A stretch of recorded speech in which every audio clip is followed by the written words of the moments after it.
Welcome back once again learners. Good afternoon, सभी को नमस्कार। इस सेशन में हम बात कर रहे हैं कि कोविड के सिचुएशन में जब प्री स्कूल्स बंद हैं और आप सभी को प्रोजेक्ट वर्क करना है तो किस प्रकार से प्रोजेक्ट वर्क करना है। यह जो बातें हम कर रहे हैं ये फ्रेश फाइल्स जिन्होंने सबमिट करनी है उनके ऊपर भी लागू है और जिनको रीसबमिशन के लिए आ चुका है उनके लिए भी लागू है। अगर आपका ग्रेड कार्ड अपना चेक करें, अगर अभी तक आपके ग्रेड कार्ड में नंबर नहीं दिखा रहा है प्रोजेक्ट वर्क का, तो ज़्यादा संभावना है कि आपका प्रोजेक्ट रीसबमिट में है। आपको कमेंट शीट आने में थोड़ा सा समय लग सकता है क्योंकि बहुत स्टूडेंट्स की कमेंट शीट्स होती हैं, पर वेट किए बिना आप इन रिवाइज्ड गाइडलाइंस या न्यू गाइडलाइंस के आधार पे अपना प्रोजेक्ट वर्क शुरू कर लें। तो इन न्यू गाइडलाइंस के आधार पे जैसे कि हमने देखा है, हम पहले ये बात कर चुके हैं कि हमारे को फेज़ 1 और फेज़ 2 में हमें क्या क्या मॉडिफिकेशन करनी है। अब हम बात कर रहे हैं कि हमें फेज़ 3 में क्या मॉडिफिकेशन करनी है। तो फेज़ 3 में क्या था कि हमें एक पूरे सप्ताह का करिकुलम बनाना था बच्चों के लिए, प्री स्कूल बच्चों के लिए। नर्सरी स्कूल में एक पूरे सप्ताह में क्या क्या एक्टिविटीज़ कराई जा सकती थी, ये करिकुलम बनाना था। और हमें ये करिकुलम में जो हमने एक्टिविटीज़ लिखी हैं उनके एक्टिविटी प्लान बनाते हुए, उनको कंडक्ट करते हुए उनकी रिपोर्ट लिखनी थी। तो यानी कि ये जो 4 स्टेप्स हैं यहाँ पे हम स्लाइड पे भी देख रहे हैं। We had to plan a curriculum for 5 days, we had to plan activity sessions. जो हमने इस करिकुलम में एक्टिविटी सेशंस बताए हैं वो प्लान करने थे, एक्टिविटी सेशंस को कंडक्ट करना था और रिपोर्ट लिखनी थी। तो अब हमें क्या करना है इस समय स्कूल क्लोजर में। तो जो करिकुलम प्लानिंग है 5 दिन की जो करनी है वो तो ठीक उसी प्रकार से करनी है जैसे कि प्रोजेक्ट मैनुअल में बताई गई है। तो अगर हम पेज नंबर 82 देखेंगे और 80 देखेंगे, वंस अगेन पेज नंबर हमने आपको बता दिए हैं इंग्लिश और हिंदी मैनुअल के। इन 2 पेज नंबर्स को रेफर करते हुए आप अपना जो 5 दिन का करिकुलम है वो बनाएंगे, ठीक वैसे ही जैसे कि आप बनाते अगर मान लो स्कूल खुले होते, क्योंकि प्लानिंग से कोई फर्क नहीं पड़ता है स्कूल खुले हों या बंद। उसके बाद आपकी जो इस करिकुलम में आपने जितने एक्टिविटी सेशंस बनाए हैं उनकी भी प्लानिंग लिखनी है और उनकी रिपोर्ट लिखनी है, ठीक वैसे ही जैसे कि आपने अभी फेज़ 2 के लिए समझा है। इस करिकुलम में जितने भी एक्टिविटी प्लान्स आपने बनाए हैं उनकी हमें एक्टिविटी सेशंस के प्लान्स लिखने हैं और जब बच्चे के साथ आप कंडक्ट करेंगे और उनकी रिपोर्ट लिखनी है। तो मॉडिफिकेशन कहाँ है? कंडक्ट ऑफ एक्टिविटी सेशन में है, ठीक वैसे ही जैसे हमने आपको फेज़ 2 के लिए बताया है। या तो घर में कोई बच्चा हो या आपके परिवार के आसपास नेबरहुड में कोई बच्चा हो, और नहीं हो तो मॉक सेशंस आपने करने हैं।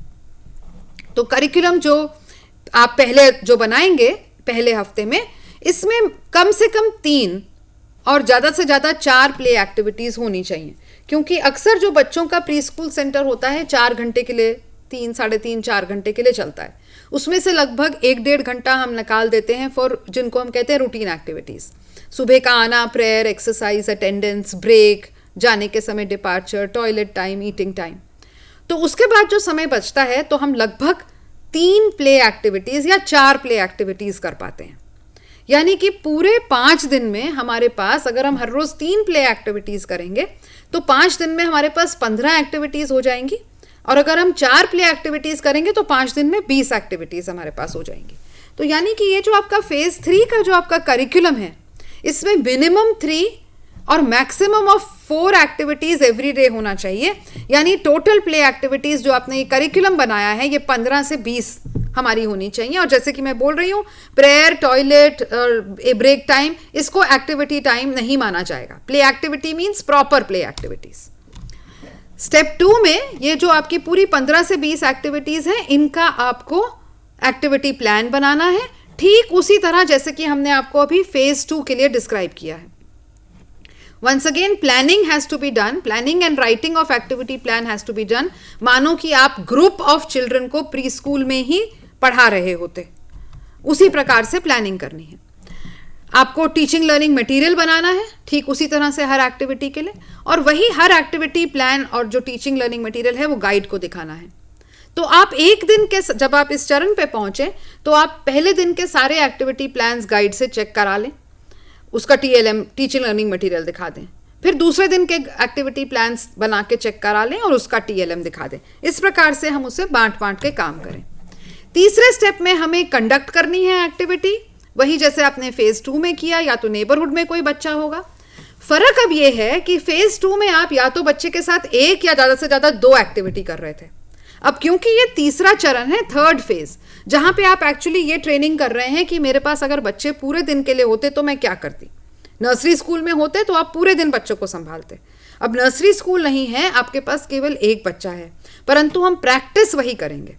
तो इस एक बच्चे के साथ हम ये 4 एक्टिविटीज लगातार हमें करनी है। लगातार मतलब ये नहीं एक शुरू हुई दूसरी खत्म हुई। ठीक जैसे प्री स्कूल में होते आप, तो कुछ बच्चे को आप ब्रेक देते, कोई वॉशरूम जाता, कोई हाथ धोने जाता, या कोई बच्चा थोड़ा थक गया तो आप उसको थोड़ा ब्रेक देते। ठीक उसी तरीके से ब्रेक देते हुए इस बच्चे के साथ आप अपनी उस दिन की 4 एक्टिविटीज एक के बाद एक करेंगे। और ठीक उसी तरह आपके मॉक सेशन होंगे अगर आपके पास कोई बच्चा नहीं है आसपास। अगर आपके पास बच्चा नहीं है तो ये पूरे दिन की दिनचर्या आप मॉक सेशन के रूप में करेंगे। यानी कि लगभग आप की रिकॉर्डिंग तो खैर आप हर एक्टिविटी सेशन के लिए 3 या 4-5 मिनट की कर रहे हैं, परंतु आप लगातार 1.5 से 1.25 से 2 घंटे तक लगातार आप कुछ ना कुछ एक्टिविटी करेंगे फेज 3 के लिए। और ये सब एक्टिविटीज जो है वंस अगेन आपको अपने गाइड को दिखानी है जो आप रिकॉर्ड कर रहे हैं। और इसकी आपको जो रिपोर्ट है, अगर आप बच्चे के साथ कर रहे हैं तो आपको जो रिपोर्ट है वो रिपोर्ट भी आपकी ठीक उसी प्रकार से लिखनी है जैसे हमने फेज 2 में कहा है। वही सारे पॉइंट्स को लेते हुए कि जब आपने एक्टिविटी करी उसमें क्या आपका मटेरियल ठीक था, कम था, ज़्यादा था, उचित नहीं था, जो भी आपको लिखना है जिन पॉइंट्स के आधार पे, वो सब आपके रिपोर्ट में आना चाहिए। अगर अब आपने मॉक सेशन किए फेज 2 में भी और फेज 3 में भी, तो आपके पास कोई रिपोर्ट तो है नहीं। तो रिपोर्ट के ना होने के कारण आपको एक दूसरा काम करना है। वो क्या है कि आपको कहीं से भी, चाहे यूट्यूब पे लें या किसी और भी ई डिजिटल रिसोर्स से ले सकते हैं, आपको 5 अलग अलग एक्टिविटी सेशंस के वीडियोस ढूंढने हैं। और ये क्या वीडियोस हों, जहां पे एक प्री प्राइमरी टीचर या अर्ली चाइल्डहुड वर्कर बच्चों के साथ 5 अलग अलग लर्निंग एक्टिविटीज कर रहा है या कर रही है। आपको ये वीडियोस ऐसे ढूंढने हैं और इन वीडियोस को देखते हुए एनालिटिकल रिपोर्ट लिखनी है हर सेशन की, कम से कम 800 शब्दों में। तो आप उसमें डिस्क्राइब करेंगे कि क्या एक्टिविटी हो रही थी, आपके हिसाब से उस एक्टिविटी का गोल क्या था, उस सत्र में कितने बच्चे थे, बच्चों का क्या रिस्पॉन्स रहा, एक्टिविटी जो थी वो बच्चों के लिए अप्रोप्रिएट है या नहीं, और इसे इम्प्रूव कैसे करना है। तो ये जो 5 आपके वीडियोस हैं, इनका आपको अपने रिपोर्ट के साथ इनका URL यानी कि लिंक इनको आपको हमें देना होगा। क्योंकि जब आपने तो रिपोर्ट लिख ली, पर आपकी गाइड कैसे रिपोर्ट चेक करेंगी? उनको भी आपके ये यूट्यूब के वीडियो तो देखने पड़ेंगे, तभी वो चेक कर पाएंगी। तो वो ताकि चेक कर पाएँ, आपको इसके लिए URL का लिंक देना है। और जब आपकी फाइल इग्नू में आए तो इग्नू इवैल्यूएटर भी आपका ये चेक कर पाए, इसलिए आपको ये URL का लिंक वहाँ पे देना बहुत ज़रूरी है। अगर आप URL का लिंक नहीं देंगे तो आप ये समझ लें कि आप जो भी रिपोर्ट देंगे वो इवैल्यूएट तो हो नहीं पाएगी, और जो आपके इसके 200 नंबर हैं वो आपके वेस्ट हो जाएंगे। साथ ही में ये ध्यान देना है कि ये जो 5 वीडियोस आप चुनेंगे, ये उन वीडियो से अलग हों जो हमने आपको बताए हैं फेज 1 के लिए। जैसे कि अभी हमने थोड़ी देर पहले आपको फेज 1 में 4 वीडियोस के URL बताए थे, ये वो वीडियोस ना हो, इनको छोड़ के दूसरे अन्य वीडियोस हों, इस बात का आपको यहाँ पे ध्यान रखना है। तो ये काम है आपका मॉडिफिकेशन ऑफ फेज 3, जो कुछ कुछ तो पहले जैसा है और कुछ कुछ बदला हुआ है। अब इसके साथ एक आपको जो बहुत इंपॉर्टेंट बात याद रखनी है वो है, आपकी प्रोजेक्ट मैनुअल में कुछ अनेक्शर्स हैं 1A 1B। 1A 1B में अनेक्शर्स से आप ये बताते हैं कि हमने इस नर्सरी स्कूल में ये काम किया, वहाँ पे आपकी गाइड आपका हस्ताक्षर करती है। 1B में आप बताते हैं कि आपने कितने समय के लिए काम किया। 3A में जो आपकी टीचर है, गाइड हैं, वो आपके नंबर डालती हैं प्रोजेक्ट मैनुअल में जो 3A लिखा हुआ है। अब इस समय जो ये हमारे अनेक्शर्स हैं 1A 1B और 3A, ये हमने रिवाइज कर दी हैं, क्योंकि इस लॉकडाउन या स्कूल क्लोजर में आप जो काम कर रहे हैं उसके हिसाब से हमने ये अनेक्शर बदले हैं। तो अब आपको जो आपकी प्रोजेक्ट मैनुअल में 1A 1B और 3A अनेक्शर लगे हैं वो नहीं यूज़ करने हैं। जो ये न्यू गाइडलाइंस का डॉक्यूमेंट जिसका मैंने आपको अभी लिंक दिखाया था, उसी में हमने अनेक्शर 1A 1B 3A डाल दिए हैं। आपको वो अनेक्शर भर के अपनी फाइल में लगाने हैं। और इन अनेक्षर्स को लगाना कंपल्सरी है। अगर इन अनेक्षर के बिना फाइल सबमिट होती है तो इग्नू में एक्सेप्ट नहीं की जाएगी और आपको वापस पहुंच जाएगी। इसके साथ एक नया अनेक्षर है, अनेक्षर 7, जो फिलहाल आपके प्रोजेक्ट मैनुअल में नहीं है। तो वो अनेक्षर 7 जो है वो educational qualification of the guide है। आपकी जो गाइड है, हमने अभी आपको बताया कि गाइड की क्या क्या क्वालिफिकेशन हो सकती हैं। वो रिटायर्ड हो सकती हैं, इन सर्विस हो सकती हैं, उन्होंने अगर कोई ट्रेनिंग प्रोग्राम किया है या उन्होंने बच्चों के साथ काम किया है। यह अनेक्षर है, अनेक्षर 7, जो आपकी प्रोजेक्ट मैनुअल में नहीं है पर हमने ऐड किया है न्यू गाइडलाइंस में। तो वो अनेक्षर भी आपको भर के, आपकी गाइड भरेंगी उसको, और उसको आपको अपनी प्रोजेक्ट फाइल के साथ लगाना है। अनेक्षर 1A का नमूना मैं यहाँ पे दिया है, थोड़ा छोटा हो और अगर आपको ना दिखे तो घबराने की बात नहीं। ये पूरा अनेक्षर आपके न्यू गाइडलाइंस में है जहाँ से आपको लेना है। मेन बात ध्यान रखें कि it is self certification by you of original and duly completed project work. इन दोनों बातों पे बहुत ध्यान दें। अगर आप ये अनेक्षर 1A भरते हैं, अपना यहाँ नाम लिखेंगे, अपना एनरोलमेंट लिखेंगे, और अभी हम पढ़ते हैं कि आप क्या क्या सर्टिफाई कर रहे हैं कि हाँ यह मैं प्रमाण देता हूँ और यह प्रमाण आप दे रहे हैं या देती हूँ कि मेरा कार्य ओरिजिनल है। और गलत प्रमाण देना, इसका एक जो फॉल आउट है, ये सही नहीं होगा।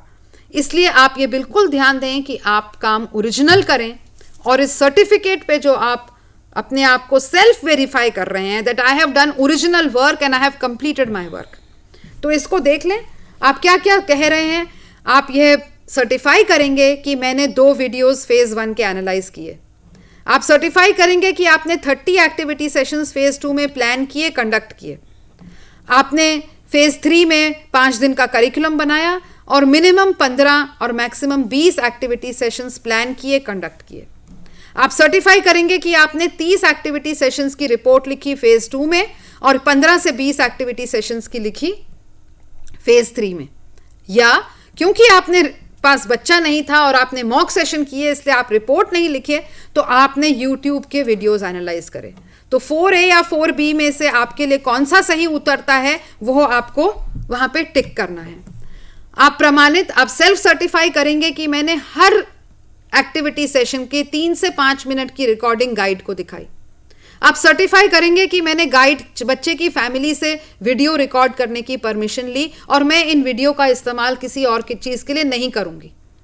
आप सर्टिफाई करेंगे कि आप गाइड के साथ रेगुलर टच में थे और आप बताएंगे कि आपने फेज 2 और 3 का काम किसके साथ किया, परिवार के बच्चे के साथ, नेबरहुड के बच्चे के साथ, या आपने मॉक सेशन किए। आप सर्टिफाई करेंगे कि यह मेरा अपना काम है, कहीं से कॉपीड नहीं है, किसी और स्टूडेंट का कॉपी नहीं है। आप ये बात की सहमति देंगे कि यदि मेरा काम कॉपी किया गया है तो यूनिवर्सिटी अपना अप्रोप्रिएट एक्शन ले सकती है। तो यह बात आपको प्रमाणित करनी है। सुनने में सब कुछ थोड़ा ऐसे लगता है कि क्या क्या क्या मुझे प्रमाणित करना है, पर बहुत सिंपल बात है। अगर आप अपना काम खुद कर रहे हैं तो इसमें कुछ भी मुश्किल नहीं है। आप अपने काम को खुद कर रहे हैं, अपने आप कर रहे हैं, खुद आपने अपने एक्टिविटी प्लान बनाए हैं अपने आप, कहीं और से आपने इंटरनेट इत्यादि से सामान नहीं लिया है, किसी और स्टूडेंट का सामान नहीं लिया है, तो बहुत रूटीन सी बात है ये। परंतु अगर हमने यह सब नहीं किया है तो तब इसमें थोड़ा सा मुश्किल लगता है। तो मेन बात यही है कि अपना काम हम खुद करें, क्योंकि हमारे पास अब इस समय स्कूल का सिचुएशन नहीं है, सो इसलिए हमें अपने काम को इस तरीके से सेल्फ सर्टिफाई करना होगा। साथ ही में गाइड भी हमें सर्टिफाई कर रही हैं। ये अनेक्षर 1B जो है ये गाइड भरेंगी। तो गाइड लिख रही हैं कि आई सर्टिफाई कि इन लर्नर ने, जिनका एनरोलमेंट नंबर ये है, स्कूल क्लोजर में मेरे तहत काम किया और इस दौरान उन्होंने 2 वीडियोस एनालाइज किए। वही सब चीज़ गाइड भी सर्टिफाई करेंगी जो आपके लिए हमने अभी आपको सर्टिफाई करने को कहा है। वो अपना नाम देंगी, अपना सिग्नेचर डालेंगी, अगर अभी एम्प्लॉयड हैं कहीं तो उसका पता बताएंगी कि आपने प्रोजेक्ट वर्क कब शुरू किया, कब खत्म किया, अपना साइन करेंगी। यहाँ पे हमने इस चीज़ को ऑप्शनल डाला है कि वो किसी, जहाँ पे एम्प्लॉयड हैं नर्सरी स्कूल में, उसका प्रिंसिपल के अगर तो सिग्नेचर मिलते हैं तो बहुत बढ़िया, नहीं मिलते तो कोई बात नहीं। क्योंकि आजकल सभी लोग यह प्रश्न पूछ रहे हैं कि स्कूल तो बंद है, हम स्कूल की स्टैंप कहाँ से लाएं। तो आपकी सुविधा के लिए हमने स्कूल की स्टैंप इत्यादि और प्रिंसिपल से साइन ऑप्शनल करा दिए हैं। या प्रिंसिपल या कोई भी एम्प्लॉयर हो जरूरी नहीं है वो नर्सरी स्कूल में काम कर रही हो, कहीं और भी काम कर सकती हैं। परंतु पॉइंट ये है कि आप और गाइड जब खुद अपना सेल्फ सर्टिफाई कर रहे हैं तो यह एक बहुत रिस्पॉन्सिबल बात है। सेल्फ सर्टिफिकेशन का मतलब मैं अपनी जिम्मेवारी खुद लेता हूं, तो यह या लेती हूं, तो इस बात को बहुत ध्यान से बताना है। आपको अपना ये गाइड को अनेक्षर 1B भी दिखाना होगा। इनफैक्ट जो 20 पेज का पूरा गाइडलाइंस का डॉक्यूमेंट है वो सारा गाइड के साथ आप शेयर करें। मार्किंग स्कीम भी थोड़ी बदल गई है, तो जो 20 पेज का डॉक्यूमेंट है उसमें पेज नंबर 8 और 9 पे हमने ये जो नया सारा तरीका है वीडियोस वगैरह देखने का, इसके हिसाब से मार्किंग स्कीम क्या होगी यह भी लिखी है, which is the revised annexure 2A। और साथ ही में हमने 3A अनेक्षर भी दिया है जहां पे गाइड अपने नंबर लिखेगी।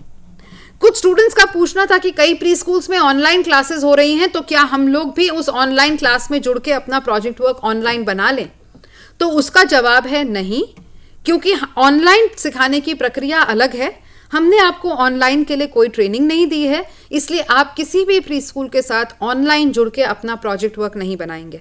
जिस भी प्रकार से हमने आपको नई गाइडलाइंस दी हैं जो बहुत सिंपल हैं, एक्चुअली बहुत सिंपल काम है, काम कुछ खास उस तरीके से नहीं है कि डिफिकल्ट हो आपको कोविड सिचुएशन में, केवल एक रेगुलरिटी से हर रोज में काम करना है, that is the only thing. आप रेगुलरिटी मेंटेन करेंगे तो 30 दिन में आपका प्रोजेक्ट वर्क बिल्कुल खत्म हो जाएगा।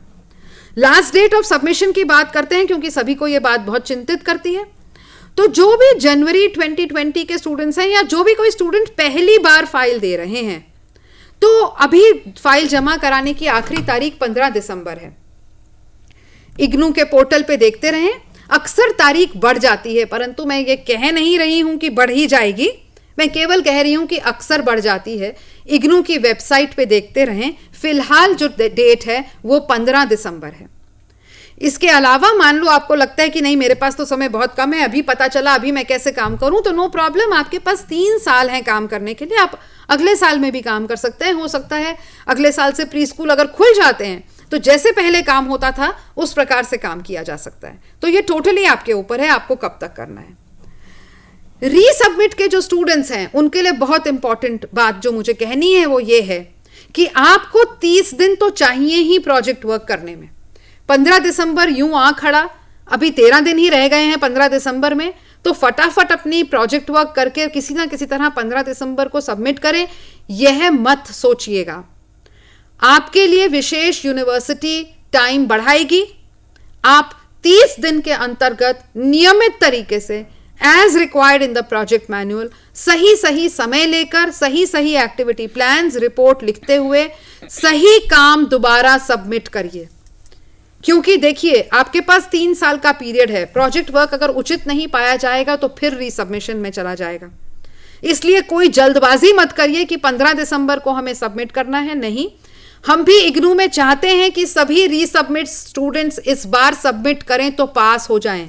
हम खुद चाहते हैं सबको बहुत अच्छे नंबरों में पास करना, पर इसके लिए बहुत जरूरी है कि आपकी तरफ से आपका ओरिजिनल काम आए, अच्छा काम आए। अच्छे से मेरा मतलब ये नहीं है कि आप उसको बहुत सुंदरता कुछ बढ़ा चढ़ा के अपनी फाइल पेश करेंगे। अच्छे का हमारा केवल मतलब यही है जो हमने गाइडलाइंस लिखी हैं प्रोजेक्ट मैनुअल में, जो न्यू गाइडलाइंस आपका 20 पेज का डॉक्यूमेंट है, इसके हिसाब से अपना ओरिजिनल अपने द्वारा किया गया काम सबमिट करिए। तो फिर कोई भी मुश्किल नहीं है इसको पास होने में, अच्छे नंबरों से पास होने में। सबमिट कैसे करना है? हार्ड कॉपी या सॉफ्ट कॉपी दोनों तरीके से कर सकते हैं। हार्ड कॉपी का एड्रेस है, परंतु हम प्रेफर करते हैं सॉफ्ट कॉपी, क्योंकि सॉफ्ट कॉपी में हमारे लिए इवैल्यूएशन बहुत जल्दी हो जाता है, आपका रिजल्ट डिक्लेरेशन बहुत जल्दी हो जाता है। आप हार्ड कॉपी देते हैं, हमें वो हार्ड कॉपी एग्जामिनर को पहुंचानी पड़ती है जिसमें बड़ा समय लगता है। सॉफ्ट कॉपी देते हैं तो क्लिक ऑफ अ बटन पे सॉफ्ट कॉपी देश के किसी भी कोने में किसी भी एग्जामिनर को चली जाती है। तो हमारा प्रेफरेंस है सॉफ्ट कॉपी का। इग्नू पोर्टल पे लिंक खुला हुआ है। रीसबमिट स्टूडेंट्स 15 दिसंबर की टेंशन में ना आए, नियमित 30 दिन के अंतर्गत अपना प्रोजेक्ट वर्क करें, क्योंकि अभी तो कुछ लोग हैं जिनको कमेंट शीट पहुंची भी नहीं। तो कोई बात नहीं है, आपको समय मिलेगा, आप उस धैर्यतापूर्वक अच्छा काम सबमिट करें। और ये मेरी बिल्कुल लास्ट स्लाइड है जिसपे कि हम आपको ये बिल्कुल आपको क्लियरली कह दे रहे हैं। प्रोजेक्ट मार्केट में मिलते हैं, ये हमें भी पता है। इंटरनेट पे प्रोजेक्ट हमने खुद भी देखे हुए हैं। इग्नू कुछ कर नहीं सकता, उनको उतार नहीं सकता, परंतु जब आप अपना कॉपी किया हुआ प्रोजेक्ट देते हैं तो हम तुरंत पता कर लेते हैं। इसलिए अपना काम अपने घर बैठ के केवल अपने गाइड के सहयोग से, अपने दोस्त के सहयोग से भी मत करिए। आपको अगर डिस्कस करना है वर्बली डिस्कस कर लीजिए, उसके बाद वो अलग और आप अलग, अपना अलग अलग बैठ के काम करिए। अपनी प्रोजेक्ट फाइल अपने आप अपने घर में बैठ के बनाइए, तो कुछ रीजन नहीं है कि आपकी फाइल दोबारा रीसबमिशन में जाएगी। Only original work will be evaluated. यही हमारा आपके लिए इस समय एक जो मेन मैसेज है वो यही है। लगभग प्रोजेक्ट वर्क की हम बातचीत कंप्लीट कर चुके हैं। मैं एक आखिरी स्लाइड आपको दिखाऊंगी और उसके बाद एक छोटे से ब्रेक के बाद हमारे साथ अपर्णा जी हैं जो हमें ये बताएंगी कि किस प्रकार से हम कुछ जो कॉमन मिस्टेक्स करते हैं प्रोजेक्ट वर्क में वो ना करें। और जब वो बताना उनका समाप्त हो जाएगा तो आपकी तरफ से अगर कोई प्रश्न है तो हम प्रश्न लेने के लिए तैयार हैं। यहाँ पे जो आखिरी स्लाइड है वो मैं आपको यह बताना चाह रही हूँ कि असाइनमेंट्स जो हैं यह आपके इग्नू के जो वेबसाइट है, असाइनमेंट्स आपको वहाँ पे दिखते हैं। हमारे असाइनमेंट्स में 3 भाग हैं, section A, section B, section C. Section A theoretical assignment है, उसका कोविड के लॉकडाउन या नॉन लॉकडाउन से कोई फर्क नहीं। बी और सी में प्रैक्टिकल एक्सरसाइजेस हैं। तो जैसे कि यहाँ पे स्लाइड में आप देख रहे हैं, मॉडिफिकेशन हमने बी और सी में करी हैं। कुछ प्रैक्टिकल एक्सरसाइजेस में आपको बच्चों के साथ जाके बाहर काम करना था, वो अब संभव नहीं हो पाएगा। तो ये जो मॉडिफिकेशन है सेक्शन बी और सी में असाइनमेंट्स की, ये न्यू गाइडलाइंस हैं प्रोजेक्ट वर्क की, इसके आखिरी 2 पेज पे, पेज नंबर 19 और 20 पे हैं। तो बी और सी सेक्शन को करने के लिए आपको प्रैक्टिकल मैनुअल डीईसी की 1, 2 और 3 देखनी होगी, परंतु मॉडिफिकेशन क्या है उसको देखने के लिए आपको ये रिवाइज्ड या न्यू गाइडलाइंस देखना होगा। तो यानी जब आप असाइनमेंट करें तो आपको 3 चीजें खोल के रखनी है। एक तो असाइनमेंट बुकलेट जो इग्नू वेबसाइट पे है, दूसरी ये न्यू रिवाइज गाइडलाइंस, और तीसरी जिस भी कोर्स का आप असाइनमेंट कर रहे हैं उससे related practical manual DEC 1, DEC 2 या डीईसी 3। आम गलती लर्नर्स ये कर रहे हैं कि डीईसी 2 के असाइनमेंट में डीईसी 1 के प्रैक्टिकल एक्सरसाइजेस डाल दी हैं। अब बहुत अफसोस लगता है ऐसे असाइनमेंट्स चेक करने के लिए, क्योंकि कुछ नहीं कर सकते, उस सारे सेक्शन के लिए 0 देना पड़ जाता है। तो जब आप अपना ये फाइल अपलोड भी करेंगे तो थोड़ा टाइम लेके खुद अपलोड करें। जो आप अपना स्कैन डॉक्यूमेंट बनाएंगे फाइल का या इवन असाइनमेंट का, उसको बनाने के बाद कम से कम एक बार खुद देखें। अगर आप दुकान पे जा रहे हैं अपलोड कराने के लिए तो ये ना सोचें कि दुकान वाले को सब आता है, वो मेरा अपलोड कर देगा, सब ठीक होगा। आपसे बेहतर आपके काम की किसी और को कद्र नहीं है। अगर आपने ही अपलोड करने से पहले अपनी पूरी प्रोजेक्ट फाइल नहीं देखी, अपने असाइनमेंट के पेज नहीं देखे, तो अगर कोई पेजेस कम हैं तो फिर कुछ नहीं हो सकता, आपके वो नंबर कट जाएंगे। दोबारा रीसबमिशन का एक बार आपने अगर पोर्टल पे डाल दिया है तो दोबारा आप सबमिट नहीं कर सकते। और ना ही ये सोचें कि मैं हार्ड कॉपी भी दे दूंगी और सॉफ्ट कॉपी भी, वो आप ही के लिए नुकसान है। 2 अलग अलग एग्जामिनर्स के पास अगर चली गई, एक ने आपको रीसबमिट में डाल दिया, एक ने आपको पास कर दिया, तो क्या करेंगे? इसलिए एक ही फाइल सबमिट करनी है। कुछ भी सबमिट करने से पहले अपने आप 2-3 बार उसको देखना है, सब पेज ऑर्डर में हैं, सब पेज सीधे हैं, कोई उल्टा तो नहीं लग गया, क्लियर है, नहीं तो दोबारा स्कैन कर लें। 2-3 दिन का टाइम हाथ में रखें। तो यहाँ पे प्रोजेक्ट वर्क के बारे में तो हमने आपको पूरा बता दिया है। अब जो प्रोजेक्ट वर्क में अक्सर क्या मिस्टेक्स होती हैं इस तक बताने के लिए, इससे पहले हम एक छोटा सा यहाँ पे ब्रेक लेंगे।